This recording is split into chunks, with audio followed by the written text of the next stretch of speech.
How's it going, everyone? Data here, and welcome back to the Seattle Kraken franchise mode, episode number 14, here at the beginning of the 2024-25 regular season, simulating the first 41 games as usual, trying to get a good idea of what we're going to be looking like in our fourth season. In the last one, we had quite the off season where we didn't do too much at the draft, made a few trades up and down, but we really relied a lot on some player growth. Didn't go too much into free agency, didn't make a lot of moves, aside from our one, I guess you could call the marquee move of the offseason, being acquiring Keandre Miller from the New York Rangers and subsequently signing him to a 4-year, $5 million per season contract. He'll be playing first pair minutes to start off the season with Ethan Bear. Aside from that, we are going to be getting the debut of Isaiah Marco this season, the 4th overall selection in the 2023 NHL entry draft. We kept him in the OHL. He scored 88 points and 45 goals in 68 games. Grew from,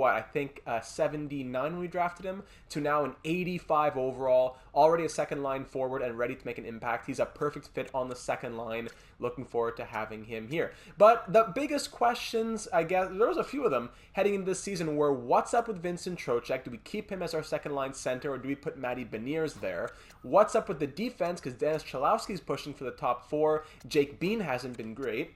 What's up with the bottom 6? Because Jared McCann hasn't been great. Palat's coming off of a career year. Ryan Suzuki needs ice time. Mason Shaw needs ice time. And more players in the AHL need ice time. If not this year, then guaranteed next year. Barry Boulet, Reese, Mason Appleton. There's a lot of players down there. And then the last big question you could say is what's up with the goaltending? We have Peyton Wilm, who was the first round 19th overall selection in 2022. He's had great growth over the last couple of years. 2 years in the USA, 1 year in the AHL. He put up monstrous numbers, and now he's an 83 overall, ready to crack the NHL. Does he share the crease with Philip Gustafsson, who hasn't been great? We've only played him really since we got him from Ottawa. He's only been played in the regular season for 14 games with a combined record of 5, 6, and 1.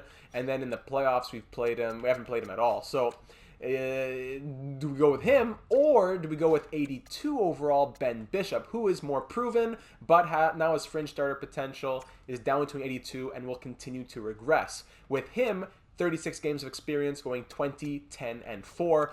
But in the playoffs, the wheels kind of fell off a little bit, going 5, 4, and 1. It was more of those second round numbers that weren't as great.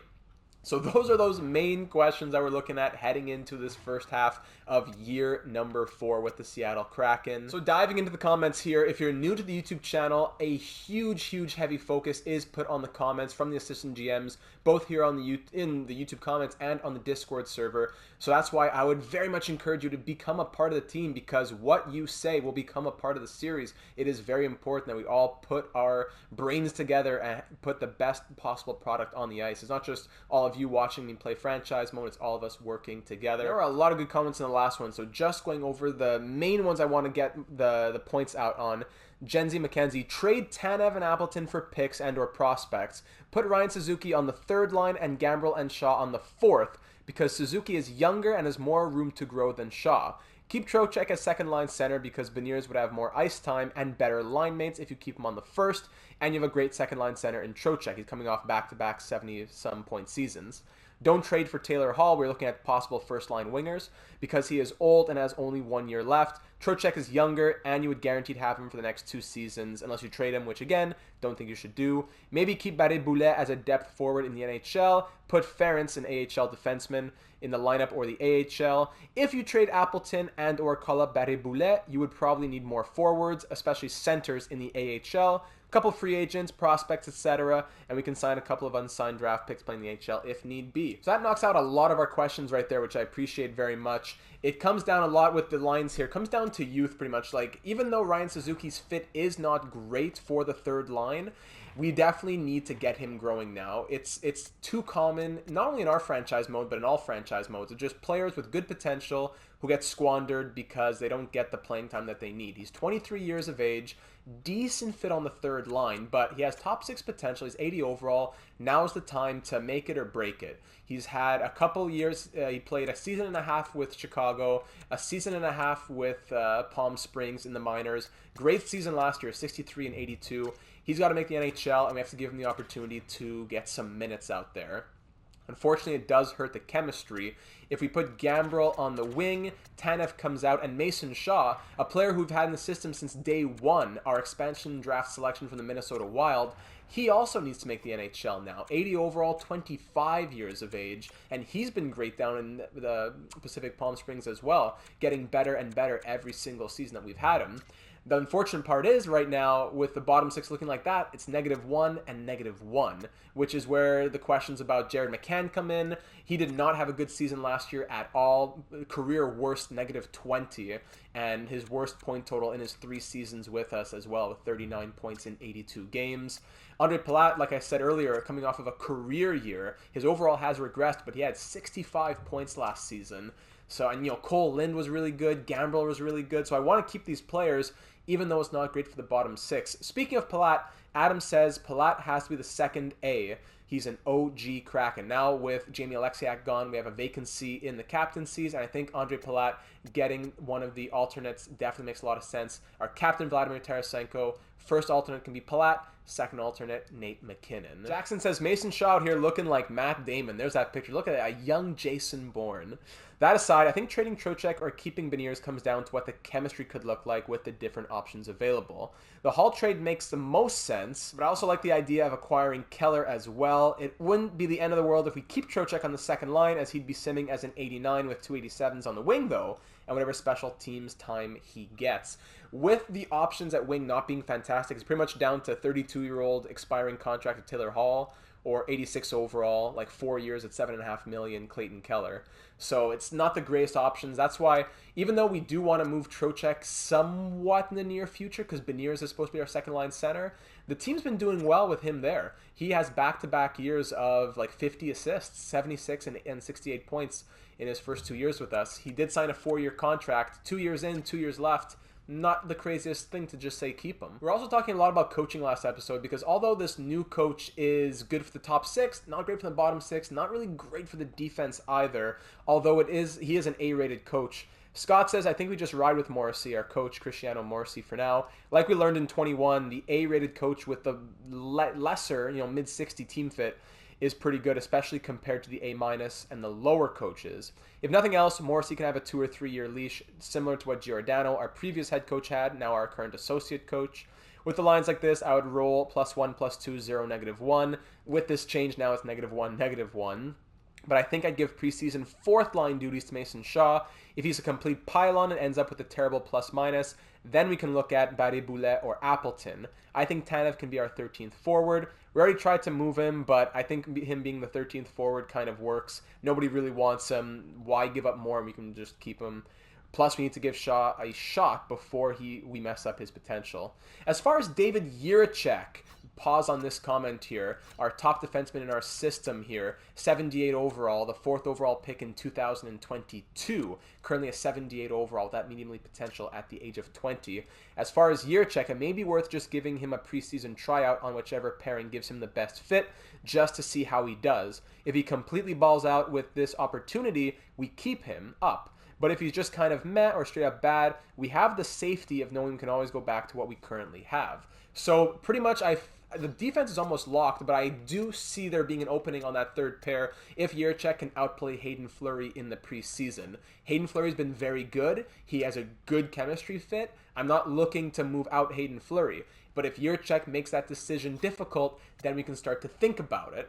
For now, we'll give him the preseason. I want to give some preseason games to Kyle Wood as well, the legend himself. I'll be playing with a lot of lines here in the preseason, I'll tell you that. We're also talking about X factors. Beniers definitely deserves an X factor, according to Vinny, for whatever you think would be appropriate. He's been playing well, he is young and in his prime, also 90 overall at the age of 21. As for the winger situation, I'd go Keller. If it doesn't work out, then it's not much of a loss because he has such low trade value. Thank you, Vinny. Lacton adding on for the X Factors, or is it Lachton, says, great video as always. I hope one day I will be like you, man. It doesn't get higher praise than that. I really appreciate you saying so, and it's an honor to have you. And hey, I just noticed, by the way, Gambrel and Shaw and Lind have a 0 on that 4th line. Where did that -1 go? Or was I just delusional and it was always a 0 ever since I put him in. I don't know, playing with my brain.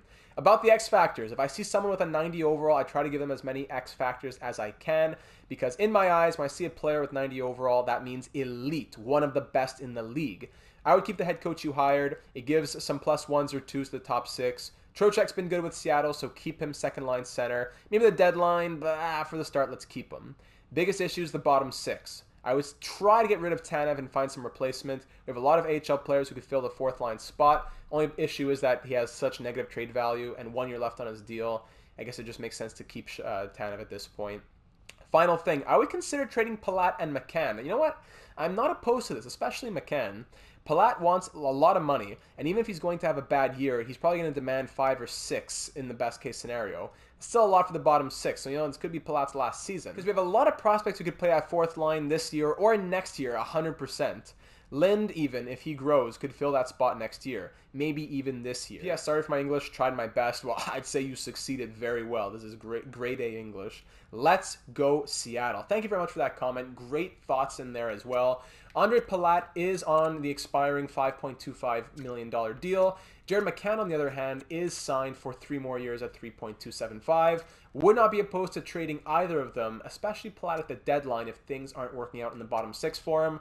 But we could always swap him up with Schwartz into the top 6 if things are starting to get mixed and matched as we go. I wouldn't say Palat being on the 3rd line is a definite full season thing. Finishing off the YouTube comments with a couple from Andrew, says, an important part of growing the kids is putting them in the right spot. While Suzuki's fit isn't great, I'd probably put him on the 3rd line role.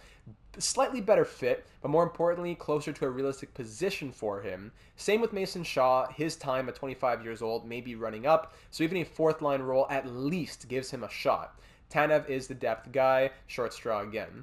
Furthermore, next season, 2025-26, although we're getting ahead of ourselves, there's going to be a lot of people trying to fit in there. Mercer, Rosean, Maloney, Reese, and that trying to push out Lynn, Gambrel.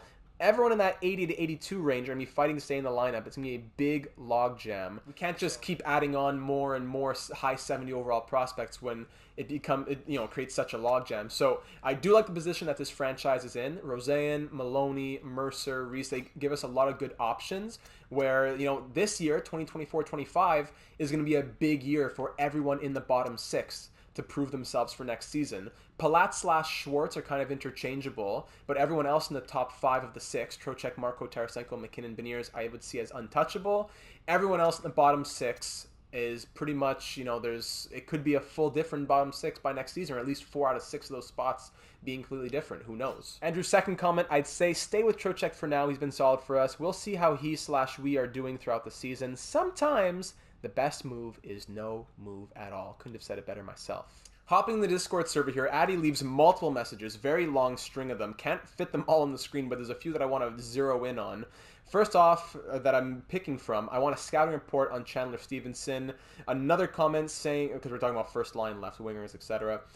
Chemistry isn't that big of a deal in his experience. Let's run with the coach, with the A coach for at least half the season, then see if changes need to be made. For the goalies, go with the current ones. Gus and Wilm, starter 1A, starter 1B. Whoever the hot hand is after 10 games each gets the starting role. X factors for Pulock and Beniers. Beniers because he's a 90 overall. Pulock because he's underrated and needs X factor to boost his ability because he hasn't been that great in this franchise mode, even though he's great in the real world. And building on X factors, Pat says, since you mentioned Ethan Bear by name, X Factor thoughts on him would be third eye and truculence. An argument could be made for make it snappy, but doesn't score a whole lot, but it's usually those quick shots when he does. And Addy is saying that he agrees with that as long as Bear's on the second pair. He'd rather Pulock be on the top pair with Keandre Miller. So a lot is going to be determined by the preseason when it comes to things like defensive pairings and line combinations. But we'll get to all that in a moment. Final comment here from Imagine. Hey Data, great video. Can't wait to get the season started. One suggestion, once we get closer to the trade deadline, I like Max Domi, former Seattle Kraken.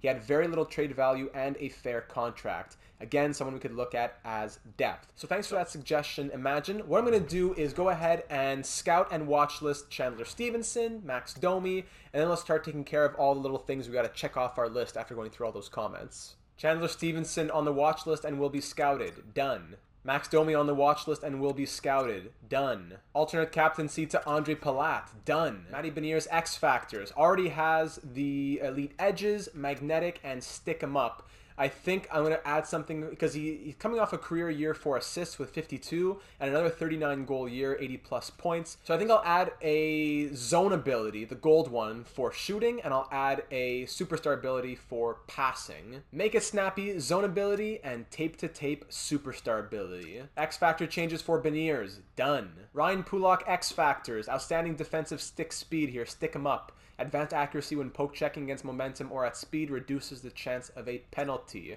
as well as Ice Pack, advanced shot blocking ability with additional range, greatly improves recovery from blocked shots, reduce injury and stagger chances. Don't want to add too much more than that, but I like that for a very good defenseman who I think is getting shafted a little bit by the simulation. At an 86 overall, one of the better defensemen in the NHL in the real world, hoping that he can actually capture a little bit of that with the X Factors helping him out. So that is done. I like to do a maximum of 3 players who get X Factor help over an off season. So Ethan Bear will be the 3rd player. Don't want to add too many to him. I think just the one of Truculence that Pat suggested would be a good idea, and we can go from there if there's more. Ethan Bear Truculence, done. And lines ready for the preseason, check. Not great chemistry at all, but I definitely want to be giving a lot of ice time to Suzuki, Shaw, even Cole Lind, who, again, although he's like a 4th line 81 overall, I was extremely impressed by him last season. Very limited ice time, scored 28 points in all 82 games, and had a positive plus-minus of +11. Not a lot of pony minutes at only 18. I was extremely impressed with our expansion draft selection from the Vancouver Canucks. Also going to be playing Jiricek on the 2nd pair. I want to put Pulock on the top pair, but he does give a +3 to the 2nd pair. So Pulock, Jiricek will play the 2nd pair. I can even put them both 1st pair. It's because of the X Factors, I believe. That would give them a +2. You know what? Let's do that. Jiricek, Pulock, and then Miller, Bear. +2/+2, like that. Worst case, I could even put B. No, that's the thing. Miller, Bear will always get a +2 in the 2nd, but the 1st Pulock doesn't work with a lot of people. It's not a great fit. Jiricek doesn't have a great fit on any of those pairs, unfortunately. Peyton Wilm will get the start, and the lineup will look like that. We know McKinnon, Tarasenko, and Beniers are all going to be making the starting roster, so no need to waste games on them when we know we want to be seeing stuff from the other players. So that being said, I'm going to simulate the first 2 games here, Vancouver and Edmonton, with Wilm between the pipes and with the lines looking like that. And we'll take a quick, okay, nice 4-1 win. We'll quickly take a peek at how things look after those 2 games, maybe make a few changes, and then get a different goaltender in. 2 4-1 wins. Very interesting. 3 assists from Schwartz, a couple of goals from Isaiah Marco. How are the plus-minuses looking here? +5 for Pulock and a +4 for Jiricek. Now, is that just because of the X Factors, though? Let me try a couple games with Jiricek on the 3rd pair, not playing with Pulock. Let's see that. Any negative plus-minuses here? 0s for Bean, McCann, and Shaw. All McCann and Shaw scoring a point apiece, and Peyton Wilm had a .962 save percentage. Very nice. So Wilm looked great. He pretty much guaranteed his spot unless there's going to be a collapse, and he looked great. So he's going to be one of our 2 goalies. It's Gus and Bishop fighting for the other spots now, so I'll keep them as the 2 starters. Lines, I'm going to swap Shaw and Suzuki, and for the defense, I'm going to put the defense how I thought the pairs were going to be to start the season. There's no chemistry with these pairs, but let's see how they do. A couple games like this, then I want to get Bishop between the pipes and get Hayden Fleury in the lineup. 5-4 shootout win against Vegas, a tight one there. And then against the San Jose Sharks, we're currently still 3-0 after this 4th game of the preseason. We win 3-1. Very interesting. Let's see some of the changes here, if any. I'm curious to see the plus-minuses of this 3rd line especially. McCann, Suzuki, Appleton. So Shaw had 1 point and was a 0. Now for those, so 2 assists and a +3 in those last 2 games. Suzuki, 2 assists and a +3 in total. McCann, still only 1 goal and a 0 for the plus-minus. Appleton, 1 assist and a +1. Yikes. Barry Boulet, 2 points +2. Gambrel, Tanev, 1 goal each there. Cole Lind, 3 points and a +6. Love it. Defense now. Chalowski at a 0 and Jiricek, same amount to, I think, yeah, just a -1, I think, in those 2 games. Philip Gustafson, .931 save percentage, 2.40 goals against average. So Ben Bishop will now come between the pipes. Defensively, I'm going to take out probably Ryan Pulock, the one guy who we know is staying, unless I put him with Jiricek again. You know, someone who hasn't been super impressive is Jake Bean, even though I don't know if making a move right now would be something, but like, I don't know, negative 13 last year, 28 points on, he was playing first pair almost the full season. I wasn't super impressed with him, but regardless, I'm going to take out Ethan Bear, put in Hayden Fleury. He'll play in his usual spot with Chalowski on the third pair, and I'm going to try... Could Miller and Bean play together? Yeah, you know what? Let's try that. So Miller and Bean on the second, Pulak and Jiricek on the first. Unless it would be too much for Jiricek and it's better to put them on the second, but then it's a -1. Pretty much, do we want +2 and 0 or -1 and +3? I'm going to go with the +2 and the 0, and then the +2 on the third pair as well. Don't forget that. Forward line's going to try Suzuki back on the second line. Shaw, and I'm going to put Gambrel on the wing, and Appleton to the fourth line. Gambrel to the third line wing. Have not been impressed at all, really, with Jared McCann. He's on thin ice here. Let's simulate these next 2 games, and then for the final tune-up game, we'll try to get the roster fully filled out. We'll call back up McKinnon and everybody else. But 6 points in 4 games for Andre Palat here. Let's see what we got against the Anaheim Ducks at the Honda Center. They're 4-0-1. We beat them 2-1. Calgary Flames now, who are 2-2-1. We're 5-0. We lose 2-1. Tight games there. Final game of the preseason now. Let's call everybody up. Actually, well, before I do that, I want to just take one last look at the grand scheme of things. So 8 points in 6 games for Andre Palat. Isaiah Marco, 5 points, -1. Schwartz, 5. Yeah, the plus-minus wasn't great there. But Cole Lind, 4 points and a +6 through 6 games. 4 assists and a +4 for Mason Shaw. 3 assists and a +3 for Ryan Suzuki. Pulak was a +7, and Jiricek was a +3 in 6 games. And Pulak... probably the X factors that did a little something there. How did Hayden Fleury look in those last 2 games? Hayden Fleury was 2 games -1. Can I really fault him too much, though? I don't know. Appleton, 1 assist in 6 games. Goalies, this was tough here. All 3 goalies put up great numbers. 2-0-0 for Gus, 2-0-0 for Wilm, 1-1-0 for Bishop. All with great save percentages. Maybe Gus was the worst technically, but still a .931 and 2.4 goals against average. So Wilm is definitely in there. It'll take some regular season games to get a better idea. Well, Gus can get the final tune-up game, and maybe that'll be the decider. So let's fix up these lines with how we think a possible season starting lineup could look. And hopefully the players that we're giving these opportunities to can take it and run with it against the Kings. My cuts from camp over here are going to be Lauzon, Tanev, and Appleton. I know Lauzon didn't even play, but just to make the roster spots open up here. Call back up these 3. Let's see the lineup now. Cole Lind was also super impressive, so he's a lock for the team, I think, in the bottom 6. I'm going to give Barré Boulet 1 more game on the 4th line to see if he can do anything.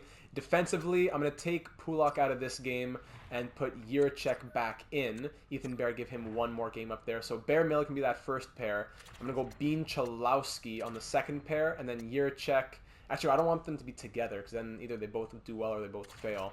Let's try Bean, Jiricek, and then Chalowski, Fleury on the third unit. Between the pipes, it is Philip Gustafsson. Let's see what happens here against the LA Kings. We'll take it as a slow sim so we can see the box score after the game, particularly just this game. We are very interested to see how it goes at the Climate Pledge Arena. 5-1-0 through the first 6 games of the preseason. Let's get through this one quickly. First period, 2-0, Marco and Schwartz. Second period, 2-1, Yafalo. And third period, 3-2. Beniers scores. Turcotte comes back late, but it is a 3-2 victory. And Gustafsson only lets in 2 goals on 30 shots, making it extremely difficult once again. It's a good problem to have, but extremely difficult here. Plus minuses here, curious. +2s for a lot of players. -1 for Miller, Gambrel, McCann again, Suzuki, Fleury, even with 21.5 minutes of ice time, but only a -1. That's the thing. -1, but only a -1. Shaw, Barré Boulet. So that bottom 6 was not looking too hot. Yeah, okay, we'll keep all that in mind here.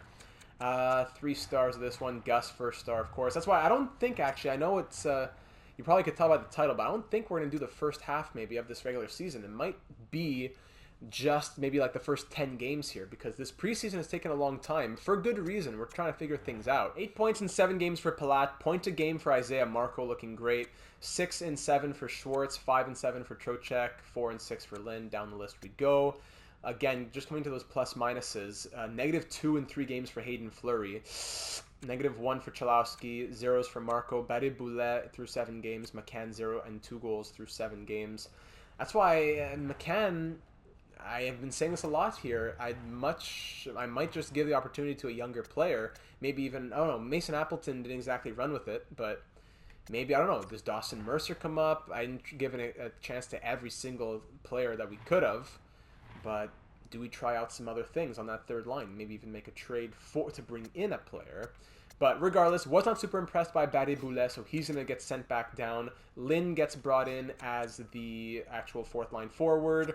Let me just change things up. So here's how we're going to look to start off opening night here. Top 6 get +2s on both lines as the added X factors contribute to that. Both lines in the bottom 6, I don't know why there's -1s in this fourth line. Before there wasn't, now there are. It's if Mason Shaw, I don't know, if Mason Shaw goes to the wing, but 83 faceoffs, I'd rather Mason Shaw play center. Okay. Defensively, I'm going to try Jiricek Pulak on the top pair, and then Miller Bear on the second to give +2/+2. Trying to get as much chemistry as we can.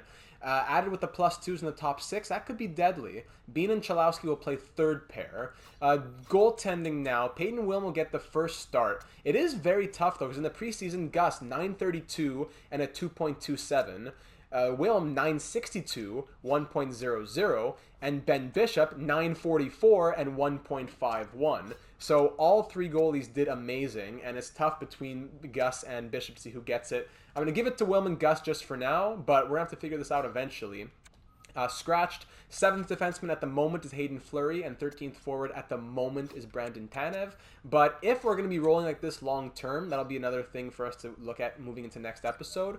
We'll have to trade some players. We can't keep an 81 overall Mason Appleton in the AHL. He'd want to be traded to an actual contender. Barré-Boulet, it looks like we're not going to be using him. He's 27 years of age now, third line AHL. Doesn't make sense. Move out Appleton, move out Barré-Boulet, get some other players who can play down here, and move on like that, because it just doesn't make sense to keep all those guys. Defense, Lauzon, I'd like him to be the 7th defenseman in theory, but if we're going to be keeping him in the minors, maybe he's a candidate to be traded as well. I forgot that I wanted to give Kyle Woods some minutes, but he will get his time under the sun.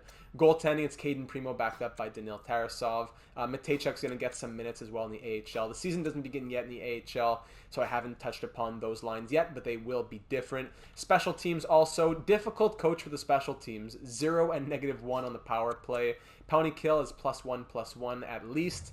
But a lot of things to be changed as the year goes on. Just because we're starting off like this does not mean that this is how it will be. So all that being said, we can now simulate to the first game of year number 4 here in Seattle. We're going to be at home at Climate Pledge Arena taking on the Calgary Flames, who just beat us 2-1 in the preseason there. It's been a wild off-season and season coming off that 7-game exit in round number 2. So here we go. Let's start off this year with a bang. We have some youth in here, players who are fighting for a spot, prospects who have worked their way up the system. Very excited to have Marco, Jiricek, and Wilm all in the opening night roster here. Let's see what this team is made of in our 4th year in the NHL. First period ends 0-0, but 14-6 are the shots in Seattle's favor. Let's get a lot of stuff getting generated out of those top 2 lines and top 2 deep pairs. Second period now, still no scoring. Shots 29-14, just more than doubling Calgary's shots, but it is a 0-0 game. Who's going to break the deadlock in front of the home fans here in the third period? Christian Fischer, our choice from the Coyotes in the expansion draft, opens the scoring on Peyton Wilm. 10 minutes left in this one. 34 shots so far. No offense. Can't get anything through whoever's in net for the Flames here. And of course, it looks like we will get shut out at home. After scoring so many goals in the preseason, we get shut out at home. 38 shots! Who is in nets here? Markstrom. 38 saves for Markstrom. What a night. Game-winning goal to Christian Fischer. Peyton Wilm played well in his NHL debut, making 23 saves, but we drop a very difficult decision. 1-0 the final. Let's try and shake that off and go to the Rogers Arena against one of our biggest rivals here, the Vancouver Canucks. We're 0-1-0 to start the year in a brutal fashion, even though we had 38 shots on net. We know that we're the better team. We know that what we have stocked away. Let's just bring it out here. Shake off the rust. First period, down 2-0. Granlund and Miller, 2 goals on 6 shots against the rookie. Second period now, 3-2. All right, Tom Wilson makes it 3-0, but then Isaiah Marco scores his first goal in the NHL, and right after that, Ryan Suzuki does the same just 52 seconds later. So 2 rookies scoring their first NHL goals, 3 goals on 10 shots against Peyton Wilm, but 2 on 26 against Demko. We're down 3-2. We are out shooting. We're close to tripling the shots, and there it is. The $11 million man, Nate McKinnon, ties this game up at 3. Power plays get exchanged on both sides, both killed off. Shots 32-18. This game's tied at 3 into the final 10 minutes of the third period of this second game of 82 in 2024-25. Under 3 to go now. 2 minutes left, 1 minute, and we're headed to overtime. Here we are in overtime at the Rogers Arena. It would be great if we can get a goal to get our first win of the year. Let's see what this team has in some 3-on-3 action. Ethan Bear coming in early. Tarasenko on the backhand. Oh, it's a weird bounce. And Nathan McKinnon will get credit just 26 seconds in fake time, but just a few seconds in the real world. Peyton Wilm gets his first NHL victory, and Nate McKinnon scores his second of the night as well. So we'll take it. A long celebration. That's true, because it's his first win. Nice long celebration for Peyton Wilm. What a great story as well. I didn't know he was African-American. That would make him the highest drafted African-American goalie of all time, I believe, since he was drafted higher than Malcolm Subban.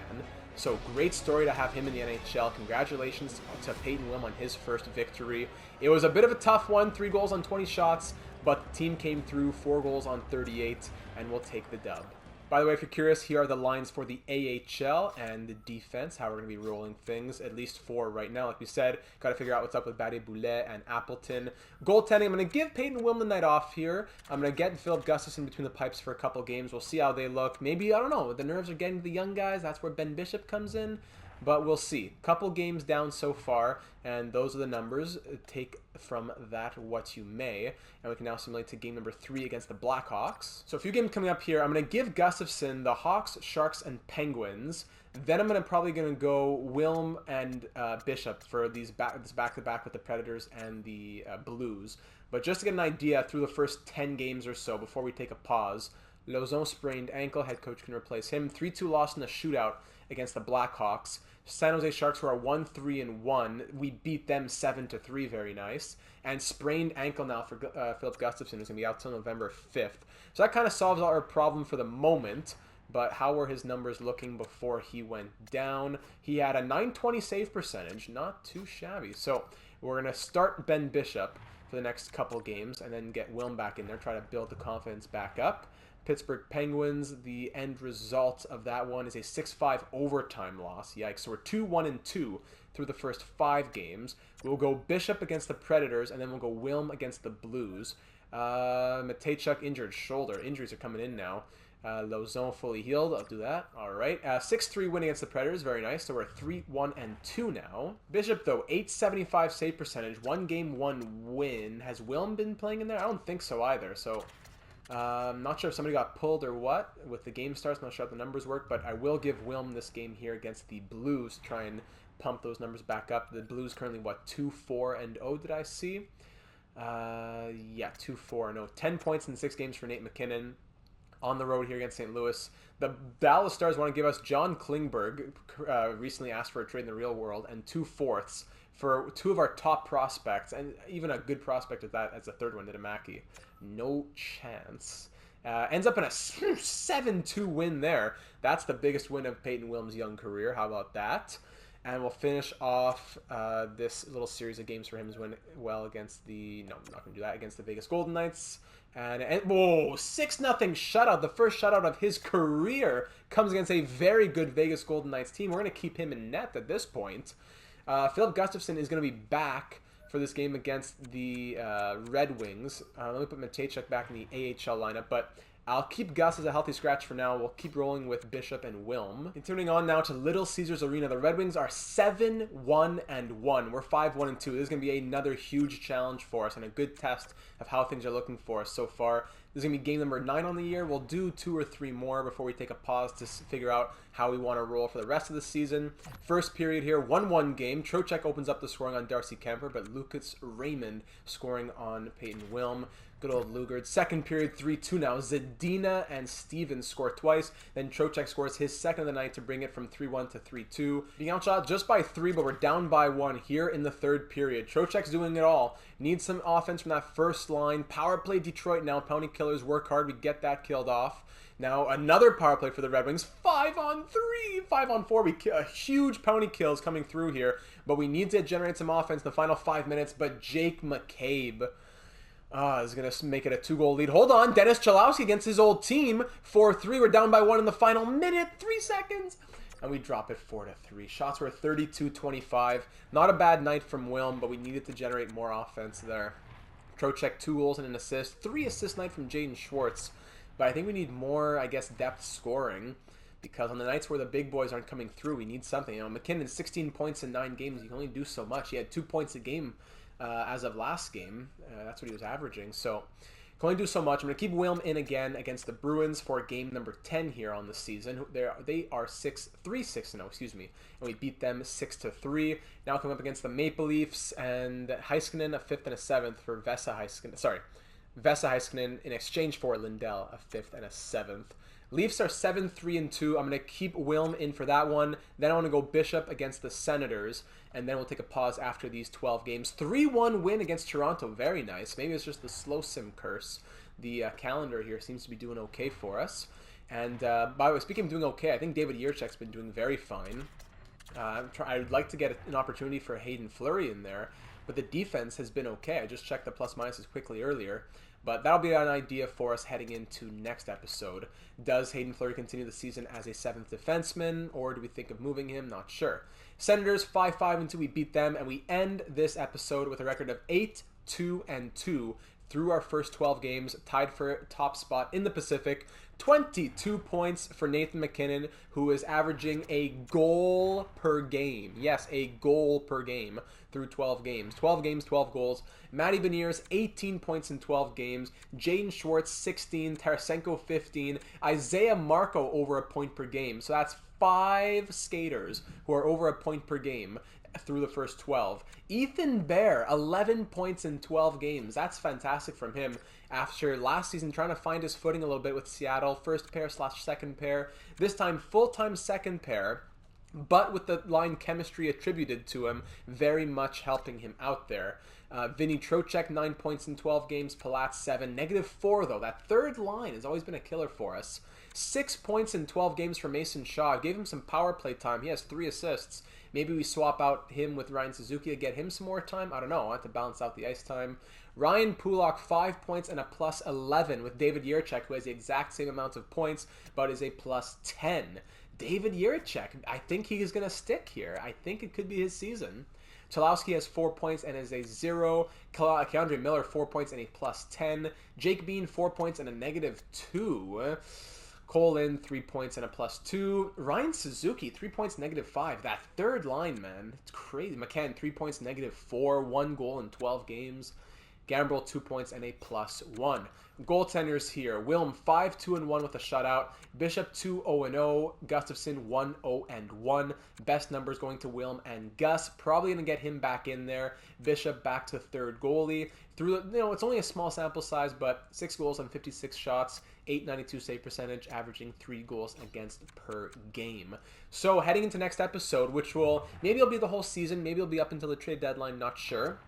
Are there any ideas of moves we want to be looking at? Who are the big names that we want to think about moving out? For possible names we might want to bring in, let's check out the trade blocks around the NHL as well as our current watch list. So sorting the blocks by overall, Ducks have Shattenkirk, Merrill, Cole, Coyotes, nobody, Bruins, some prospects, Buffalo, probably, prospects pretty much there, Hendrix Lapierre, Victor Raskin, some prospects on Calgary, Carolina, Andreas Janssen, Matt Zuccarello, Jeff Carter, and some other prospects, but interesting names for potential deadline moves. I have to make sure that the years left is also in the frame there. Kubalik, Jenner, Foligno, Johnson, Janmark, some interesting ideas there from the Blackhawks. Avalanche, Pinto, Barron, Robertson, and some other prospects.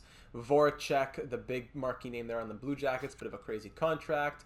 Dallas has Klingberg, Lindell, and Evgeny Sveshnikov. Detroit, Dylan Larkin, as we mentioned last episode, but then pretty much their entire forward core, Duclair, Domi, Strome, Fabry, Lehkonen, Comfort, McCabe, everybody's there. Max Domi, we sent out our scouts on him. He fits the fourth line. Not great, unfortunately. 9 points in 13 games, 1 year left on his deal. And everybody else there on that list. Pretty interesting names. Edmonton, nobody. Florida, Seamek, Clifton, Ouellet, some other names. Drew Doughty, Philippe Daniel, Patrick Kane, Suter, Dmitry Kulikov, all with multi-years though. That's the only issue there. Minnesota, Keith Yandel, 1 year left. Montreal, Brown, and then other names. Nashville, Ekholm, Zaitsev. New Jersey, Kopp, and then some others. Merkley, 1 year left. Top 9 potential now though on the Islanders. Rangers have some good prospects, as per usual. Ottawa, some prospects. Philadelphia, Oscar Sundqvist, Brent Connolly, and the prospect there, Nazarov. Marcus Johansson on the Penguins, former Kraken. Benning, Australia on the Sharks. Dowling on the Blues.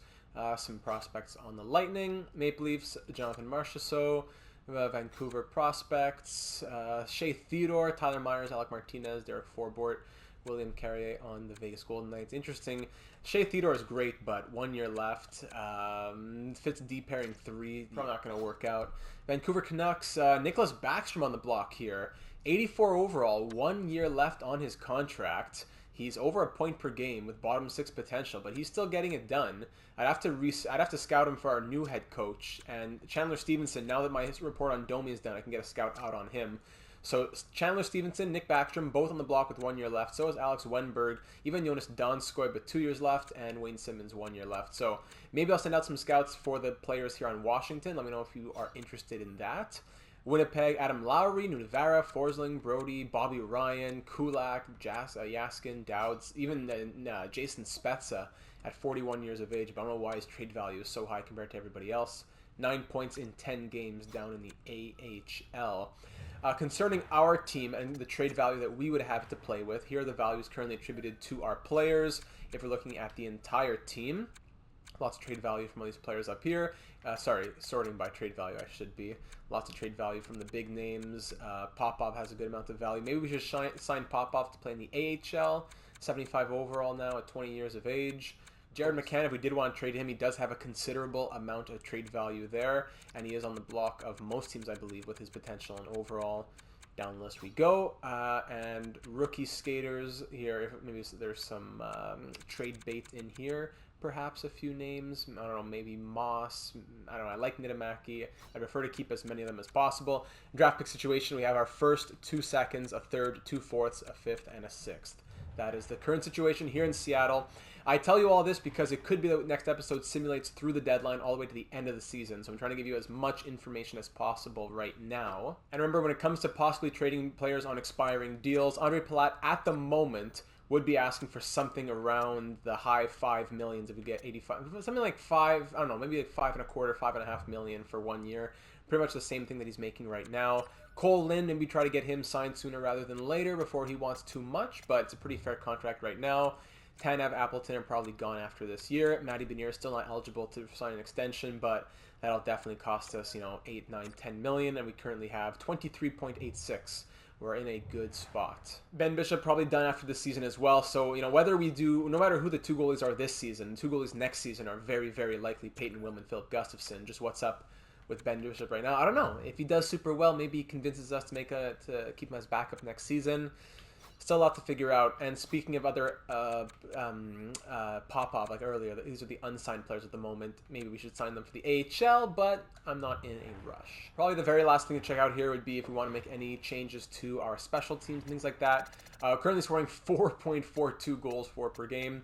Power play is at 19.1%. Comparatively in our division, it's not crazy, but it is decent. And penalty kill at 75.9, so probably the penalty kill is something that we want to work on. The top 2 teams in NHL, pretty crazy, but especially the Lightning, 11-1-0, only scoring 2.83 per game, but allowing 1.25 goals against per game. Crazy stuff.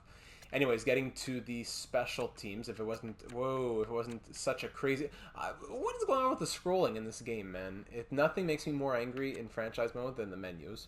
19.1% on the power play. Like we said, it wasn't crazy, but it's not at the bottom. That's not, you know, the worst ones down here in the single digits are the ones to be concerned with. It's more the penalty kill at that 75 point whatever that we had, which is, yeah, one of the worst. Not, see, it's not in the 60s, but still 75 is very close to the bottom here, and definitely in the bottom 10. So I think working the penalty kill would be something for us to work at in the next 70 games or so. Trocheck, McCann, Miller, Pulak, and then Beniers, Lynn, Chalowski, Bear. Who is not there that you would like to see there for the penalty kill? But aside from that, we're going to wrap it up there, my friends. A good little look. We got an idea of who's going to be on this team through the preseason. A little bit of experimentation. And, you know, usually I like the first half to go a bit longer, but we had to get some answers, and that's what this episode took. I think with a record of 8-2-2, we're looking pretty good. I'm very excited to keep on simulating into this season. Let me know if there's any thoughts for alterations, whether it be trades, lines, or anything else, down in the comments here on YouTube or over in the Discord server, link in the description, where we're having a great time talking about franchise mode, your franchise modes, sports, and everything else in between. It's a really fun time over there. And as I always say, it would be that much more enjoyable if we have you join in as a part of it. Speaking of joining in, if you haven't already subscribed to the channel, now would be a fantastic time to do so with all the series going on right now. NHL 22 tips and guides videos, just put out the one on scouting earlier this week, as well as the first 2 episodes of our FIFA 22 career mode with Arsenal FC, our NHL 07 dynasty mode, our NHL 22 here franchise mode, and much more going on in the Twitch page, link in the description as well. Road to the Show, MLB The Show 21, franchise mode, and Formula 1, all that stuff going on right now to begin the 2022 calendar year. So thank you so much for watching once again, and I very much look forward to hearing your thoughts and seeing you again in the next one.